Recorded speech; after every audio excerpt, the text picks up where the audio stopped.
Bonjour Caroline, bonjour Ilios. Salut Franck. Salut. Est-ce que vous pourriez vous présenter pour celles et ceux qui ne vous connaissent pas encore? Alors moi je m'appelle Caroline Le Cire, j'ai co-créé Émergence avec Ilios Kotsou, mon amoureux ici présent en 2009.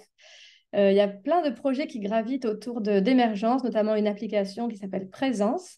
Et le chemin par lequel je suis arrivée à Émergence, c'est plutôt celui de l'engagement citoyen à travers des projets d'action humanitaire.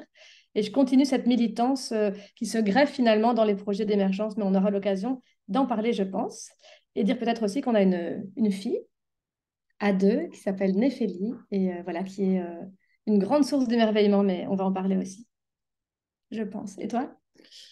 Alors, Ilios, je partage mon temps entre émergence avec Caroline et puis un temps partiel à l'Université libre de Bruxelles où je m'intéresse au lien entre ces questions de vie intérieure ou de connaissance de soi avec les questions d'engagement citoyen écologique. Comment est-ce qu'on peut être des femmes et des hommes plus lucides, plus libres et aussi peut-être plus actifs. Donc voilà, plein de questions de recherche qui m'intéressent vraiment beaucoup.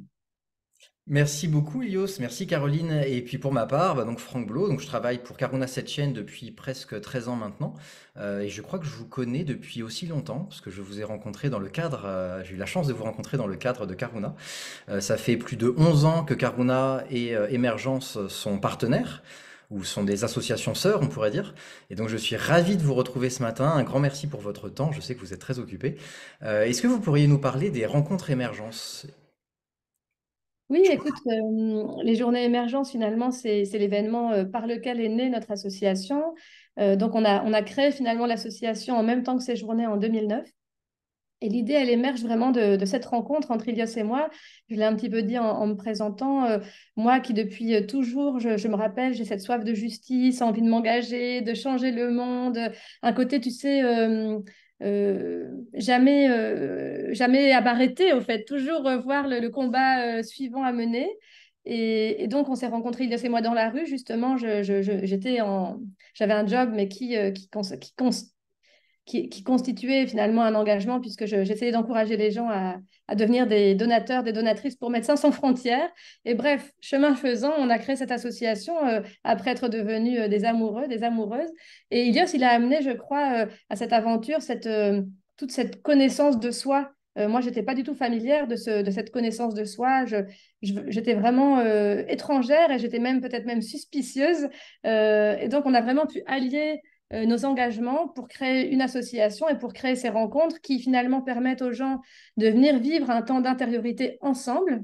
Donc on vit vraiment, et toi tu l'as vécu plusieurs fois, on a ce temps où on est finalement, on retrouve une tribu de personnes qui ont envie de prendre soin du monde, mais on sait qu'en étant là par notre simple présence, non seulement on se nourrit, mais on permet de lever des fonds pour des projets qui vont aider des gens qui sont dans des contextes autrement plus compliqués que les nôtres.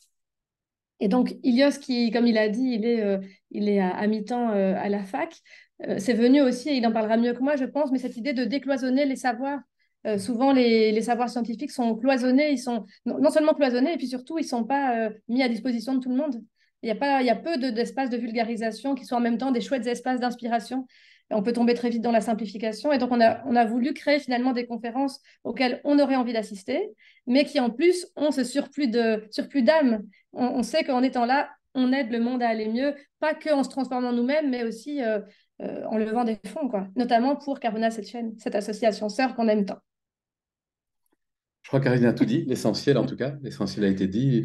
Dans la science, il y a des recherches scientifiques sur le bien-être, sur le bonheur, même si ça paraît être un gros mot pour beaucoup de personnes. Cela étant dit en passant, il n'y a que les gens qui n'ont jamais été malheureux pour qui le bonheur est un grand mot ou un gros mot. Sinon, on sait tous que c'est tellement essentiel et que lorsqu'on va mieux, on a aussi plus facile à aider les autres à aller mieux. Déjà par contagion, les gens autour de nous vont mieux et puis on est plus à même de prendre soin lorsqu'on va bien. Et donc il y a énormément de recherches scientifiques là-dessus qui passent par des questions parfois de connaissance de soi, parfois d'engagement altruiste, parfois en lien avec l'environnement et ainsi de suite. Et le fait, comme l'a dit Caroline, de pouvoir les partager. Et ça permet aussi dans un monde où il y a tellement de communication de parfois décider quelle information peut être la bonne à partager, hein. Un monde de fake news, un monde d'informations bizarres. On avait envie, nous, de passer notre temps à faire passer la parole de grandes et de grands témoins, et puis aussi de scientifiques, comme l'a dit Caroline, qui n'ont pas toujours la possibilité de parler au plus grand nombre. Merci beaucoup. Et alors là, typiquement, justement, tu parlais de différents sujets. Est-ce que vous pourriez partager dans les précédentes journées émergence, quels étaient les thèmes et par exemple, est-ce que vous pouvez nous donner des exemples d'invités? You know, on peut penser à se changer, changer le monde, par exemple, qui était vraiment euh, le, le livre phare, si on veut, d'une de nos conférences, qu'on a pu faire dialoguer des personnes comme Christophe André, John Kabat-Zinn, Mathieu et Pierre Rabhi, mais de manière très différente. Je me souviens un- une journée qui avait été plus sur le thème de la résilience, qui était la joie au cœur de l'adversité. On avait des femmes extraordinaires, vraiment. Magda Hollander-Lafont qui était venue, Ève Ricard qui avait été là, Anne-Dauphine il y avait Julien. voilà, Anne-Dauphine Julien, et donc à côté, bien sûr, d'autres aussi, femmes et hommes, je me rappelle le père Patrice Gourier, et toutes ces personnes avaient vraiment témoigné de leur expérience, comment, lorsque sur notre vie s'abattent voilà, des choses qu'on ne souhaite pas, évidemment, maladie, misère, décès, et ainsi de suite, on peut parfois trouver en soi et dans les liens avec les autres une force qui nous aide à les traverser. Ça n'enlève pas évidemment l'adversité, ça n'enlève pas les catastrophes terribles qui sont là, mais le lien avec nous-mêmes, le lien avec les autres, est une force qui aide à les traverser. Et puis on peut faire le lien directement avec la journée sur les liens. Oui, c'est ça. En fait, Ilias a parlé d'un livre, mais c'est vrai qu'on a la chance de collaborer avec deux éditeurs, Jouvence et les éditions de l'Iconoclaste. Et on a pu publier, ça va être enfin, c'est le cinquième qui est sorti là sur la puissance des liens. Et ça permet aussi de démultiplier le message, puisque on a vraiment à cœur de transmettre. D'ailleurs, transmettre, c'était aussi le thème d'une des journées émergence. Et l'année passée, donc la 13e édition des journées émergence, le thème, c'était la puissance des liens. Et là, vient de sortir il y a 2 jours chez l'Iconoclaste le livre éponyme, La puissance des liens, et qui en fait permet d'étoffer encore plus les contributions, puisqu'effectivement, ça part des contributions orales des participantes et participants à nos conférences, mais avec vraiment un recul et plus de contexte scientifique enfin voilà, donc c'est vraiment enrichi et c'est chouette pour nous de pouvoir passer le message encore plus largement. Et dans cette conférence de la puissance des liens, il y avait notamment Salomé Von Biloun, il y avait Abdenour Bidar et notre ami Abdenour, qui est vraiment un chantre infatigable de cette tellement grande importance des liens. Est-ce qu'on peut tisser les liens, réparer le tissu déchiré du monde, comme il le dit? Et je crois que c'est à ça qu'on veut participer, non? Chacun à sa manière. On peut le faire Oui, avec la science, on peut le faire avec des pratiques, on peut le faire avec l'action humanitaire sur le terrain, comme le fait Karuna. Mais à chaque fois, c'est ça qu'on fait, je crois. On répare comme on peut le tissu déchiré du monde et parfois le tissu qu'on pourrait avoir soi-même contribué à déchirer. mm. Mais ce n'est pas une raison, ou c'est une raison de plus d'ailleurs d'aller le réparer. Merci pour tous ces retours. D'ailleurs, je dois vous dire que je suis assez impressionné parce que vous avez une production incroyable. Il y a beaucoup de livres effectivement que vous sortez dans l'idée du partage. Et je voulais aussi partager le fait que pour avoir participé à pas mal de journées émergence, pour moi, il y a vraiment l'idée que c'est pas juste des tables rondes ou des conférences. C'est vraiment des rencontres humaines. Alors je sais que ça fait un peu cliché de dire ça, mais c'est vraiment vrai dans le sens qu'il y a des anecdotes. Je me souviens que plusieurs fois j'étais très touché par les témoignages. Tu parlais de Anne Dauphiné qui était extrêmement bouleversante. Je me souviens aussi de quelqu'un qui avait bossé dans des abattoirs qui était extrêmement touchant. Et ça, je trouve que c'est quelque chose qui est, pour moi, il y a un parfum spécifique dans ces journées émergentes, c'est que c'est pas simplement du savoir, c'est aussi des rencontres humaines et des témoignages en fait. Il y a beaucoup cette idée de témoignage, de je partage des choses que j'ai réalisées dans ma vie et je souhaite vous les partager. Et donc ça, je trouve ça vraiment très intéressant. Et j'ai l'impression que ça fait vachement partie d'émergence, en fait, cette idée de témoigner en plus d'apporter un savoir. Oui, écoute, je sais pas quoi te dire, sauf que peut-être c'est l'idée d'aussi avoir ce regard horizontal en fait en se disant qu'on parle de notre expérience.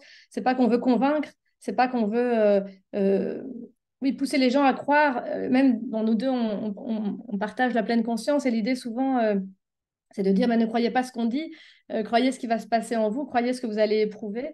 Et donc peut-être qu'émergence étant née des journées émergence, mais aussi de la pratique de la méditation laïque de pleine conscience, peut-être qu'il y a aussi cet ingrédient-là qui est de dire, ben, nous on propose aux gens pas de venir performer, pas de venir faire un show finalement, mais on essaye d'amener cette authenticité.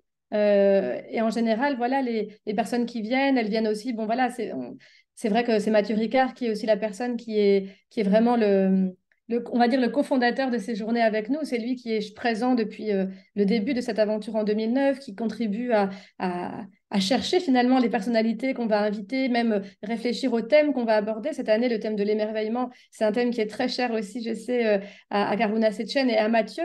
Et donc, c'est vrai que je pense qu'il y a vraiment cet esprit aussi où on sait, on est inspiré par des personnes. Je sais que Émergence, pour nous, Mathieu Rigard est une grande source d'inspiration. Et beaucoup de personnes qui viennent aux journées viennent aussi en sachant que il y a vraiment cette confiance dans l'esprit d'émergence, qui est un esprit où on est tous et toutes réunis pour amener voilà, une partie de nous qui a envie de rendre le monde meilleur, euh, mais en étant vraiment qui on vient avec ce qui est là, en fait, ce qu'on est, pas besoin de prétendre qu'on est autre chose, je sais pas si... Oui. Et puis un monde tellement polarisé, on le voit encore plus que jamais aujourd'hui, et dans un monde polarisé, on peut se dire qu'il y a une chose qui est partagée, quelque chose d'important, une humanité commune, c'est quelque chose qu'on partage tous et toutes, quelles que soient nos opinions, nos points de vue, nos origines, et ainsi de suite. Et en même temps, parce qu'on peut le faire en même temps, c'est garder un regard critique. Et donc nos journées veulent aussi inviter à chaque fois des femmes et des hommes scientifiques. On a eu Fabienne Brugère, par exemple, sur les liens, une féministe qui est en même temps une universitaire. Et donc le fait de vouloir réparer le tissu du monde et créer des liens sur une base commune, qui est notre humanité commune, eh bien, ne va pas en contradiction avec cultiver une forme de lucidité, d'esprit critique, où la science, les recherches scientifiques, elles changent, des choses qu'on pouvait penser être justes s'avèrent être beaucoup plus nuancées, ainsi de suite, y compris dans le monde de la méditation.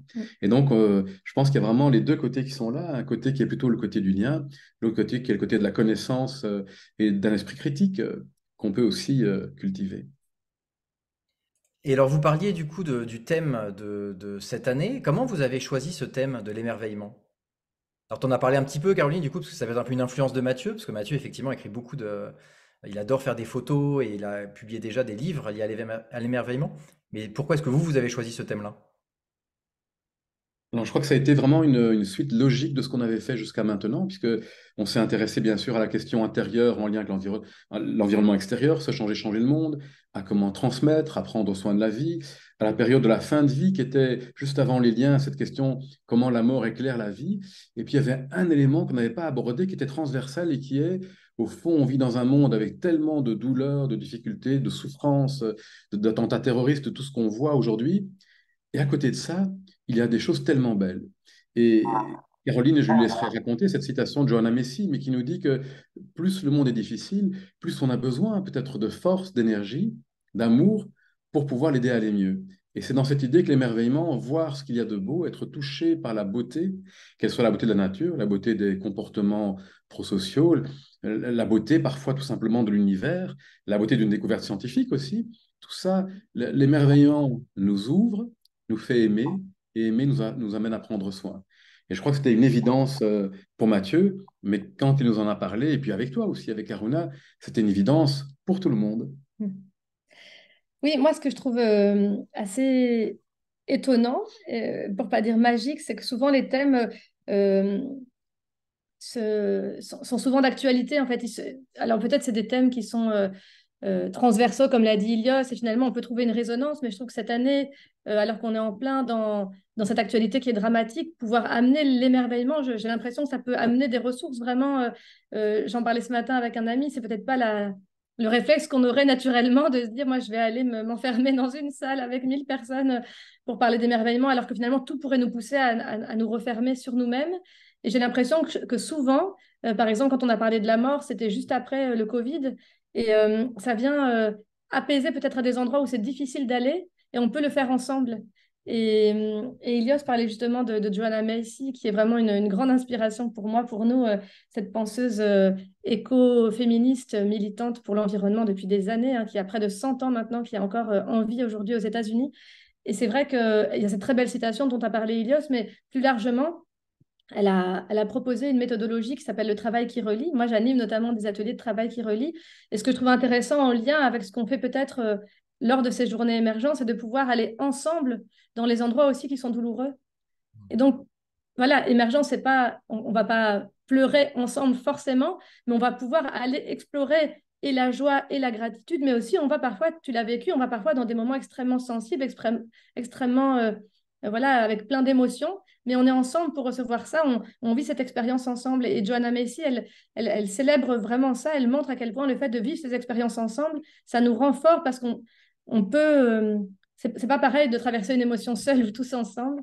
Et donc, j'ai l'impression que, en tout cas, pour beaucoup de personnes qui nous font ce retour-là, revenir chaque année aux journées émergence, c'est comme une sorte, c'est retrouver aussi sa tribu, en fait. C'est retrouver ces personnes qui sont prêtes aussi à se mettre en chemin et à explorer thème après thème avec des personnes en qui on a confiance. On sait que l'intention, elle est bonne et qui sont prêts à se mettre en chemin. Donc, en tout cas, c'est ce qu'on essaye d'offrir avec beaucoup de cœur. On a la chance d'être entouré par plein de bénévoles. Ça, c'est aussi une grande chance.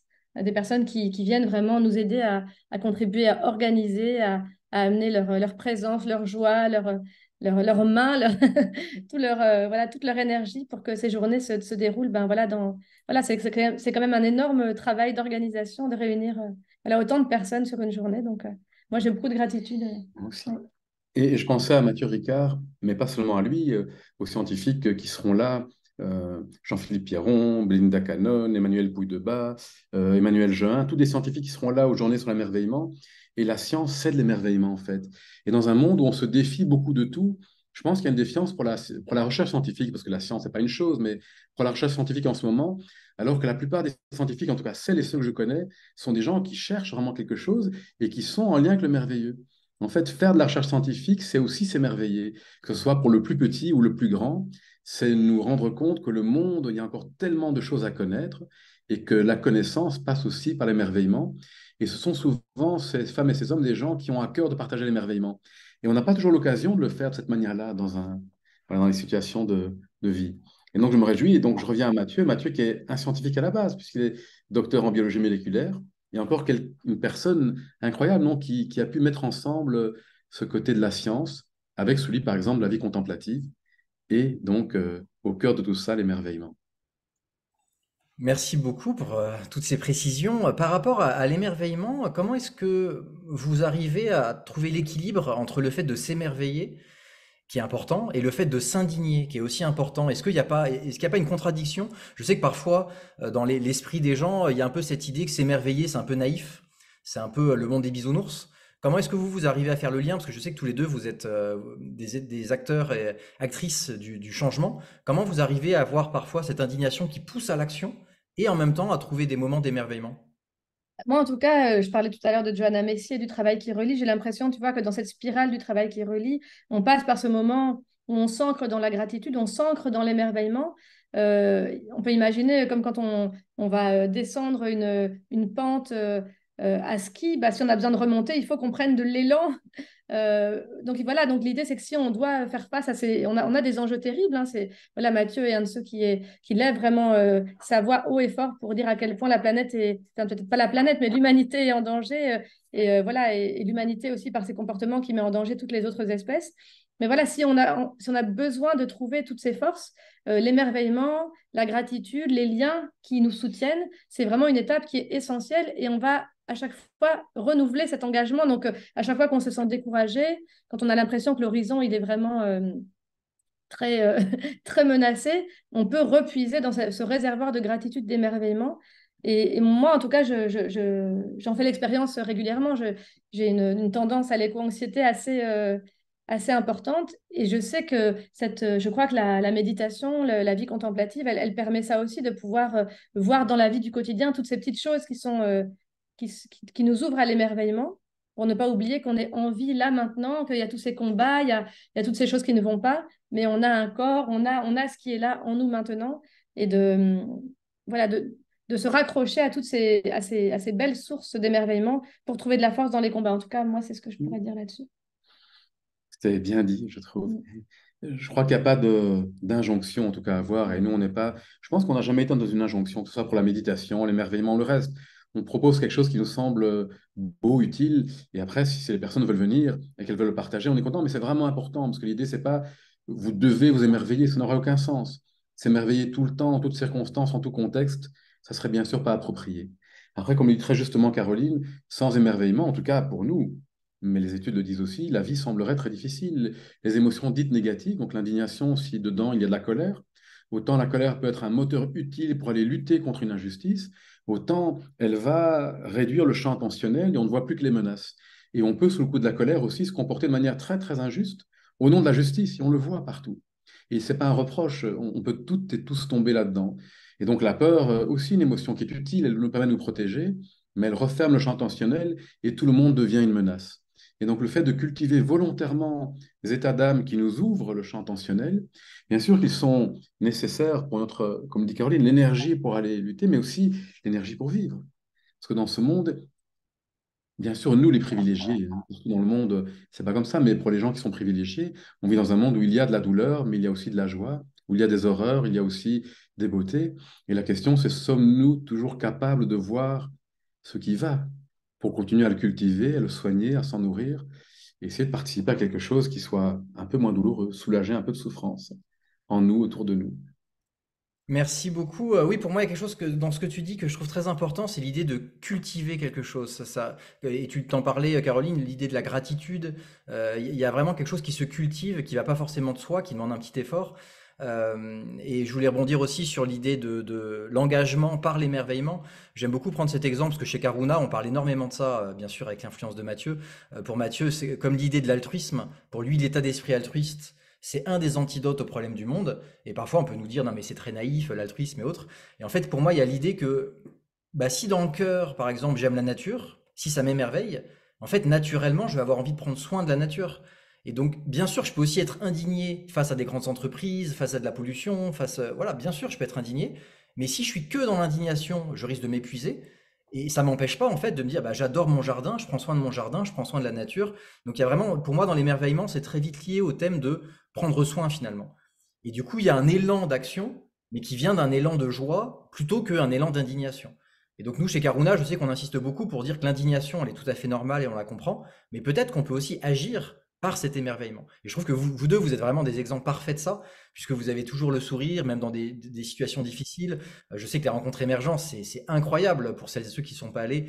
Il y a des milliers de personnes qui viennent. Vous organisez ça avec, voilà, comme des chefs d'orchestre incroyables. Il y a vraiment cette joie, il y a cet impulse que vous arrivez à transmettre. Donc, je voulais voilà, vous dire un grand merci du coup pour ça, parce que c'est vraiment un énorme plaisir. Et dans cette idée de cultiver, est-ce que vous pourriez nous partager des anciens moments des journées émergence où vous avez eu des moments d'émerveillement, des choses que vous pourriez partager, envie de partager? Alors, moi, je peux partager deux choses peut-être.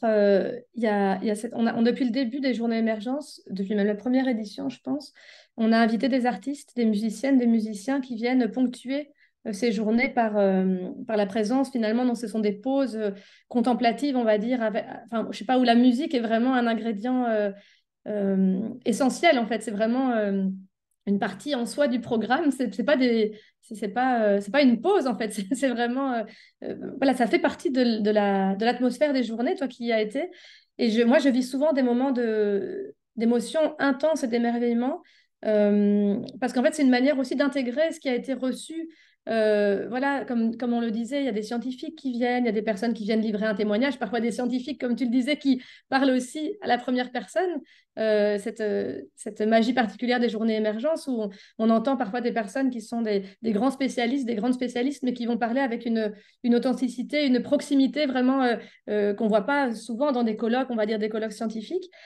Et donc, j'ai l'impression que pendant ces moments-là, on voit toute une salle, alors j'ai envie de dire communier, mais ça, c'est mon passé d'enfant catholique, mais vraiment, on se sent vraiment ensemble et chacune est en train de faire son chemin à l'intérieur. On sent les mots qui viennent faire leur chemin autrement. Donc voilà, moi j'ai envie de dire, d'englober en une fois sur toutes les journées ces moments de respiration musicale.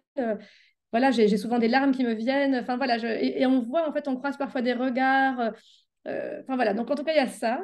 Et puis pour reprendre peut-être un moment de l'année passée, on a déjà mentionné son nom, on a eu la chance d'accueillir Salomé Van Biloen, qui est une criminologue belge qui est spécialisée en justice restaurative. Et l'année passée, son témoignage était bouleversant puisqu'elle fait un trajet, enfin, elle a fait un trajet notamment avec une association qu'elle a créée qui s'appelle Médiante pour créer du lien finalement entre les personnes touchées par les attentats de tous côtés finalement. Donc des personnes qui ont perdu un enfant parce qu'il était djihadiste ou parce qu'il est parti avec les petits-enfants et la femme en Syrie, et puis des personnes qui ont perdu des personnes touchées par les attentats ou qui ont été elles-mêmes blessées dans l'attentat. Et vraiment, j'ai trouvé bouleversant, je crois que tu étais là l'année passée, Et vraiment, c'est tellement plein d'humanité. Et je trouve qu'en ces temps où justement, bah là, le terrorisme revient à nos portes, en tout cas en Belgique, et j'ai trouvé ça tellement beau, en fait. C'était simple, c'était humain, voilà, ça donnait des frissons et beaucoup d'espoir. Moi, ça m'a donné un espoir incroyable de me dire, on peut faire justice autrement, on peut faire société autrement. Toute cette question de vengeance, de ne pas pouvoir pardonner, je trouvais que ça donnait un élan. Oui, ça m'a donné vraiment. Et en plus, ça existe. Donc, tu vois, tu parlais tout à l'heure d'émerveillement. Moi, je parle souvent du monde qu'on veut voir venir, mais en fait, ce monde, il est là. Il est là. Donc, Salomé, elle incarne pour moi toutes ces poches de rêves déjà concrets, en fait, qui est souvent pas rendu visible par les médias. Nous-mêmes, parfois, voilà, on n'a pas l'élan de se rappeler que ça existe. Mais il y a plein d'humains, plein d'humaines qui sont en chemin, qui sont déjà là-dedans. Plein, plein, plein, plein, plein. Et donc, ce moment-là, pour moi, ça a été énorme. C'était magnifique. Et toi? Alors, moi, ça m'a laissé le temps de laisser une image venir. Alors, elles viennent de l'année 2018, plein d'images différentes. Je vois la scène du Palais des Beaux-Arts et je vois une femme Kogi et qui est là et pendant une intervention, elle est en train de tisser son panier. Et donc, elle est en train de créer des liens pendant ça. Et puis, on va marcher à 2000 personnes avec cette dame, cette femme Kogi, une jeune activiste belge pour le climat, Satish Kumar, Mathurika Satish Kumar, qui est un jeune enfant, j'allais dire de 80 et quelques années, et on va s'asseoir en silence sur la place royale. Et là, Satish Kumar va se lever et avec une éloquence incroyable va nous proposer vraiment voilà, de nous mettre en action, d'incarner le changement dans ce monde. C'est très chouette, avec des yeux pétillants comme s'il avait 7 ans, alors qu'il en a 80 et quelques. Très touchant, vraiment. Donc, ça m'a touché vraiment beaucoup. Je pense à des moments comme l'a dit Caroline, de pause musicale où Maria-Joan Pires, cette merveilleuse pianiste, après un moment de méditation, voilà, elle nous dit la musique est jouée. On pourrait dire que Maria-Joan disparaît, il n'y a plus que la musique, c'est tellement beau. Alors, quelque chose de plus personnel, Caroline m'a fait rencontrer une des intervenantes d'émergence encore avant, une survivante de la Shoah, Magda Lander-Lafont. Et je me souviendrai toujours, on va la voir à son hôtel, et puis la porte s'ouvre, et j'ai ce petit bout de femme qui se projette vers moi et qui me met une fraise dans la bouche et qui me dit, je suis tellement content de te rencontrer. Donc voilà, je retiens ça de cette femme extraordinaire. J'ai beaucoup de gratitude pour Caroline d'avoir rencontrée. Donc elle encore qui a incarné une femme qui est passée par des douleurs terribles, par le pire qu'on puisse imaginer, les camps de la mort, et qui partage un message de tolérance, d'humanité merveilleux. Merci pour ces partages, ça m'a rappelé plein de souvenirs en plus, c'est très chouette. Pour moi, Caroline Salomé, ça fait partie, j'allais dire, elle fait partie de mon top 10 des femmes les plus inspirantes que je connais. Elle est vraiment incroyable et effectivement, pour moi, dans les rencontres émergentes, il y a aussi l'idée de finalement mettre de la lumière sur des actions et sur des gens qui font des choses comme ça extraordinaires et qu'on connaît pas forcément. Et comme tu le disais, en fait, on parle beaucoup de changer le monde, mais en fait, il y a déjà des choses qui se font. Donc il y a aussi l'idée de voilà, de donner de la force finalement à des causes qui nous touchent. Et ça, je trouve ça vraiment génial. Et effectivement, si je fais le bilan de toutes les journées émergence où j'ai été, ça fait quand même beaucoup de rencontres. Je me souviens de Christophe Fauré aussi, qui a été très important pour moi. Enfin voilà, c'est vraiment, je dis souvent, je le disais d'ailleurs avant qu'on enregistre ce petit échange, je disais, moi je sais qu'à chaque fois que je viens pas, je regrette après. Parce qu'à chaque fois que je viens, c'est tellement voilà, bourré d'émotions, de choses intéressantes à réfléchir. C'est que je me sens vraiment nourri énormément. Et tu t'avais parlé de communion. Moi, je trouve que ce mot est très juste et on peut aussi peut-être le Oui. laïciser. Il y a vraiment ce côté-là, il y a vraiment le côté, au lieu de se sentir seul, parce que quand on est seul, on ne peut pas faire face à toute la souffrance du monde. Et là, on se dit, ah ok, mais en fait, il y a tous ces gens-là que je croise, je tourne la tête. Ok, en fait, on a tous envie d'aller dans cette même direction. Et voilà, donc c'est vraiment un moment effectivement de rencontre aussi. Et suite au Covid, on a, je pense, tous et toutes beaucoup souffert de solitude et d'isolement. Et donc c'est vraiment l'occasion de faire des rencontres. Donc j'en profite aussi pour inviter les gens à venir pour se rencontrer et échanger. Et d'ailleurs, vous faites aussi des moments où les gens peuvent se rencontrer, justement, Oui, parler aux voisins, des choses comme ça. il y a plein de moments d'intelligence collective, comme on appelle, mais c'est vrai qu'effectivement, l'idée, c'est un peu comme pendant les moments de respiration musicale, mais autrement, de proposer aux gens de, de laisser voilà, grâce à la présence d'une autre personne dans le public, bah, laisser infuser, peut-être pouvoir sortir trois choses qui les ont touchés, etc. C'est une manière d'ancrer autrement parce que voilà, en le partageant directement, ça rend vivant aussi les savoirs et ça permet de créer du lien aussi, puisque on a fait plusieurs Oui. petits exercices où même les gens s'écrivaient une lettre, confiaient cette lettre à une autre personne du public. Enfin, il y a des belles choses qui sont des amitiés, même des couples qui se sont formés aux journées émergence. Donc, non, non, c'est vraiment chouette. Et comme dit Caroline, tout passe par l'autre, en fait. C'est dans les liens qu'on apprend, c'est dans les liens qu'on se remet en question, c'est dans les liens qu'on se construit, c'est dans les liens qu'on déconstruit des fausses croyances. Et donc, les liens sont tellement importants. Et quand on parle parfois, les gens me demandent, tiens, mais au fond, pour toi, ce sont quoi les facteurs les plus importants de transformation, même personnelle? Je leur dis toujours, il y a bien sûr la méditation, mais je pense qu'avant même la méditation, il y a la rencontre et que c'est la rencontre, si je devais, il ne faut pas choisir, et ça dépend des contextes et des personnes, mais si on me demandait de choisir, eh bien, je dirais quand même que la rencontre est encore plus importante que la méditation, parce que c'est au travers de l'autre que j'apprends, c'est au travers de l'autre que je me construis, et puis sans l'autre, je ne peux pas vivre, Puis la méditation, elle les rencontre aussi, parce qu'elle les rencontre avec bien soi. sûr. Comme je l'ai dit, moi, je suis vraiment une rebelle dans l'âme. Et c'est vrai que, comme je l'ai dit en commençant, la méditation, a priori, elle n'était pas censée être sur mon chemin. Mais j'ai trouvé vraiment du sens aussi dans mes engagements militants et citoyens à la méditation, parce que pour moi, c'est une manière de résister aussi à ce lavage de cerveau permanent, d'être toujours dans le faire, de voir aussi le monde d'une certaine manière. Je trouve que ces moments de rencontre avec moi sur le coussin, mais ça peut être une rencontre avec moi en marchant dans la nature. Il n'y a pas une manière de méditer finalement, c'est ça aussi, hein. Souvent, c'est une définition très simpliste que les gens ont de la méditation, qui serait quelque chose d'assez austère, voilà, assez codifié. Moi, je médite beaucoup en dansant, par exemple, ou en chantant. Et c'est juste en fait des moments de rencontre avec moi-même qui me permettent aussi après d'être ouverte aux autres et ouverte à l'expérience du monde, d'un autre monde. Donc, c'est la rencontre Oui, aussi. je suis d'accord.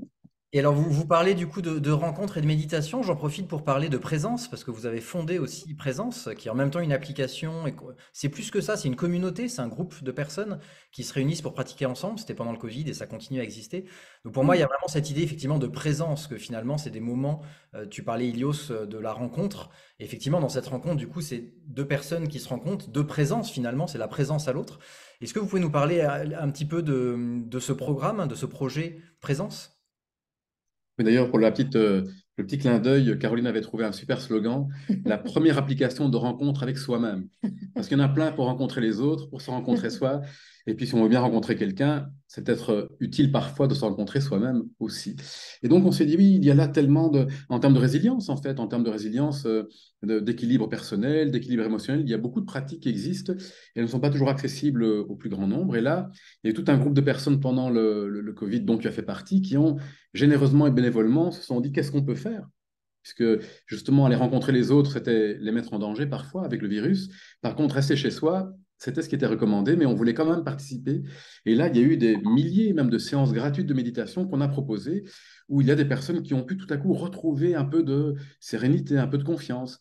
Et c'est touchant, puisque dans les mois et les années qui ont suivi, et encore aujourd'hui, on rencontre des gens un peu partout, dans un café, dans un supermarché, dans une ville à l'étranger, qui nous disent, tiens, moi, ça m'a tellement aidé.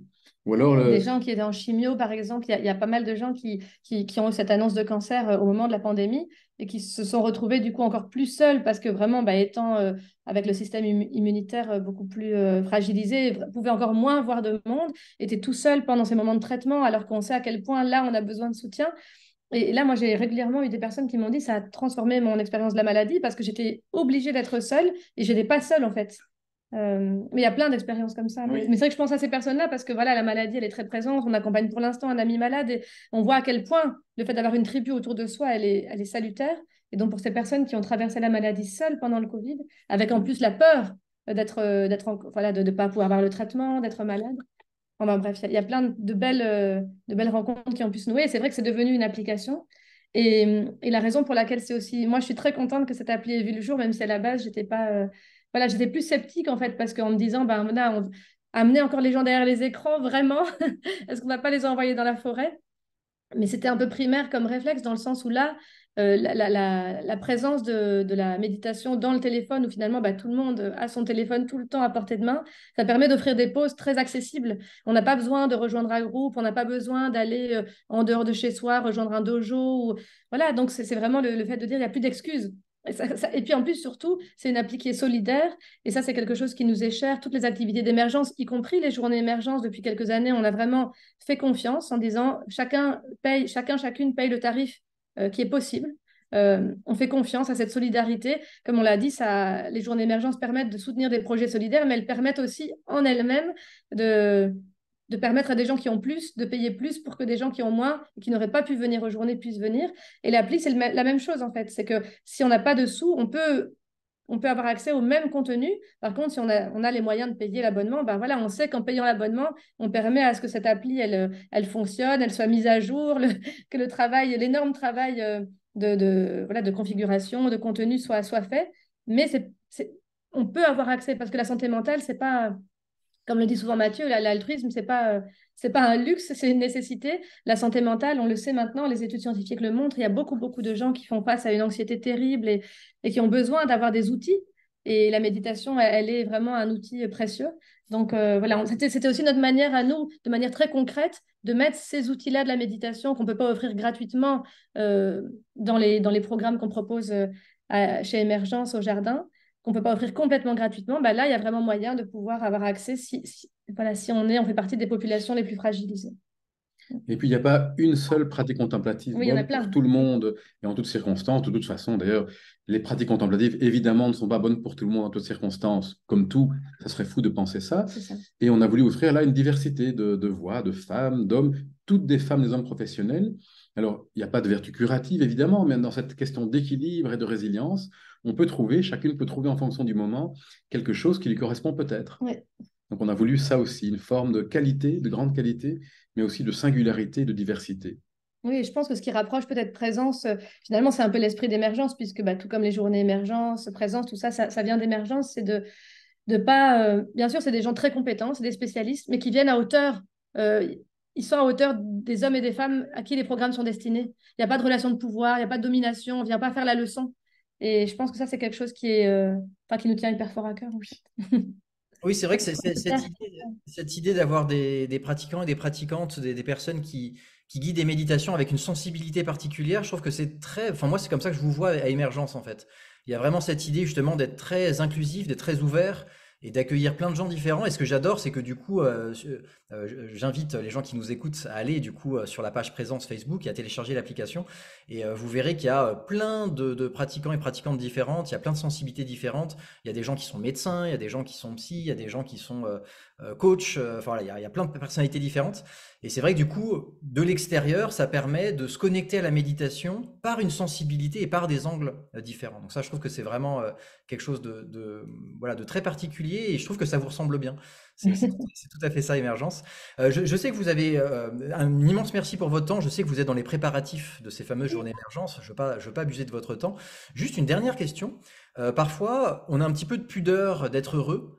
Parfois, si je suis à côté de quelqu'un qui va pas bien, et que moi je vais très bien, que je suis heureux, c'est difficile de partager son bonheur. Et donc j'en reviens à l'émerveillement. Comment est-ce qu'on peut partager de l'émerveillement? Comment on peut inviter à l'émerveillement auprès de gens qui sont en souffrance, auprès de gens qui vivent des moments difficiles? Est-ce que vous auriez un conseil pour finir sur quelque chose d'un peu pragmatique? Comment vous faites dans votre vie de tous les jours pour apporter de l'émerveillement dans des lieux ou auprès des gens qui sont en souffrance? Ouais, je ne saurais pas répondre parce que je crois que c'est tellement différent et que ça dépend toujours d'un contexte, d'une personne et que la justesse, que je n'ai parfois pas, évidemment, elle va dépendre de ma manière de m'adapter au contexte. Et que bien sûr, ça peut être violent, je pense à moi, hein, de montrer trop de joie face à quelqu'un qui est en détresse.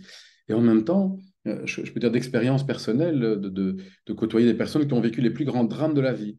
Je pense à une femme qui a vécu une chose terrible récemment.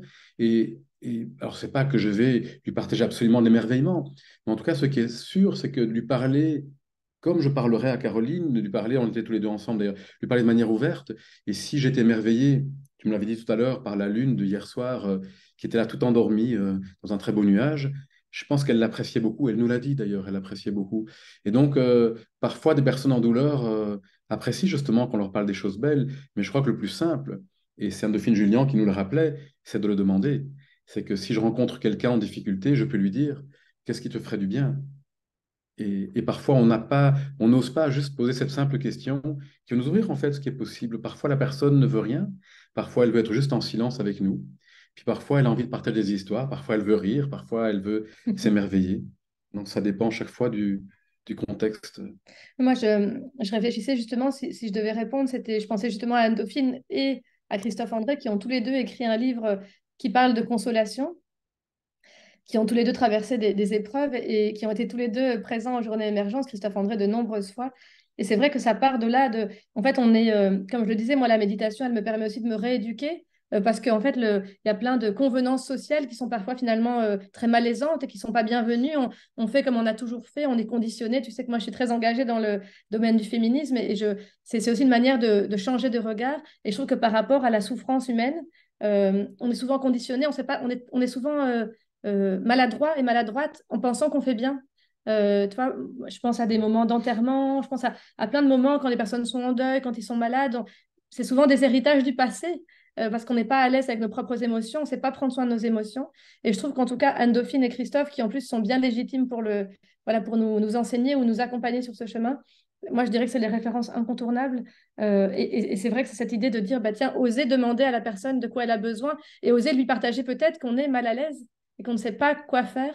Et ça permet justement souvent, on revient à la rencontre en fait, la vraie rencontre en fait, la rencontre de notre maladresse, notre peur de mal faire et notre envie de prendre soin et d'aimer. Et là, tout est possible, je crois. Un grand merci pour ces réponses très sages. J'aime beaucoup cette idée, effectivement, d'inviter à exprimer un besoin. Finalement, c'est aussi aller exprimer sa vulnérabilité. Et effectivement, parfois, il y a un peu de la culpabilité, comme tu l'as dit. Voilà, ça vient d'une culture, ça vient d'une Oui, ambiance. Il y a une phrase que j'aime beaucoup, moi, qui est avant de chercher à aider quelqu'un, commence déjà par éviter de le faire souffrir. oui. Et c'est vrai que c'est tout bête, mais en fait, souvent, on veut sauver les gens, on veut les aider, alors que si on arrive en étant en colère, bah, on va leur apporter cette colère. Donc déjà, il y a peut-être l'idée, pour en revenir aussi à ce qu'on disait avant, amener une présence paisible, c'est déjà une manière finalement d'accompagner, d'aider. Et je pense que bah, tous les trois, on a voilà, tous et toutes vécu des moments de difficulté où on voyait bien que dans cette paix, dans cette présence, dans le fait d'être calme, d'être posé, il y a déjà à prendre soin finalement. T'allais dire quelque chose. Non, non, non, non, c'était très bien. Non, je pense à notre fille qui était passée là derrière nous et que l'émerveillement, on le voit chez les enfants. Je pense que l'endroit le plus évident et le plus direct à voir l'émerveillement, ce sont chez les enfants et que l'émerveillement est aussi un facteur immense d'évolution et d'apprentissage. Voilà. C'est peut-être peut-être que le merveilleux, il n'y en a pas assez, mais il y en a déjà beaucoup. Mais ce sont nos yeux et nos cœurs, peut-être qu'il faut apprendre à ouvrir davantage. Et quand ils sont davantage ouverts, on voit davantage la beauté des autres et du monde. Et puis il y a davantage de place aussi quand c'est plus ouvert. Et sur l'apprentissage et l'émerveillement, je me souviens d'une étude qui était très marrante, qui montrait que ils faisaient deux équipes, ils jouaient au bowling, et il y avait une équipe qui devait voir que les qualités et s'émerveiller, de dire ah c'était super ce que tu as fait et tout, et une autre équipe qui était que dans la critique.